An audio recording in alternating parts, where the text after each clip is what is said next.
Já aqui comigo no estúdio, Olivaldo Barbosa, bom dia para você. Bom dia, Nájila, bom dia a você que nos acompanha nesta terça-feira.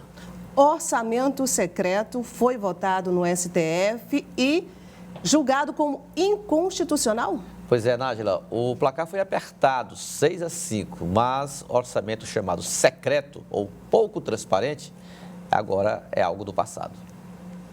Vamos conferir.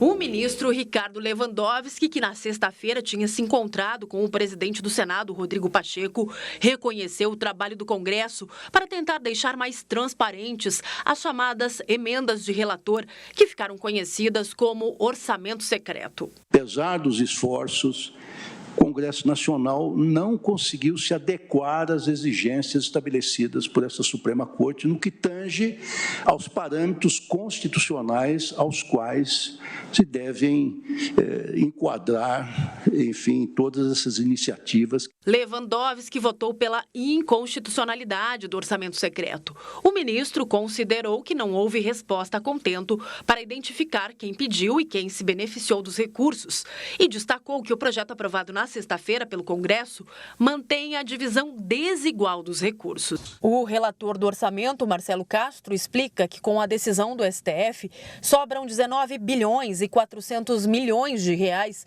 na previsão enviada pelo governo. Esse dinheiro só pode ser destinado ao pagamento de emendas. Castro já tem uma solução. Nós vamos pegar esses 19,4 bi e distribuir pelas emendas de comissão do Congresso Nacional. Ou seja, já destino garantido para essas emendas. Exatamente. Eu acho que, pelo perfil do senador Marcelo Castro, ele seria o relator, ele seria o autor das emendas de relator. Sim. Exatamente quando ele iria trabalhar essas emendas, é inconstitucional, né? Então, imagine que o Piauí seria beneficiado se Marcelo Castro mantivesse os poderes que o relator tem, se não tivesse sido aprovado ontem pelo Supremo. Mas o próprio Marcelo Castro, ele não chamou para ele ou lamentou essa atitude do Supremo. Ao contrário, veja o que ele publicou em suas redes sociais a respeito dessa decisão do Supremo Tribunal Federal, ao afirmar que as emendas afirmou numa postagem feita em redes sociais, Nájila, que as emendas de relator são coisa do passado. Decisão do Supremo Tribunal Federal se cumpre e ele afirma que não tem mais absolutamente nada a tratar sobre esse expediente. Veja só, decisão do Supremo não se discute, a gente cumpre.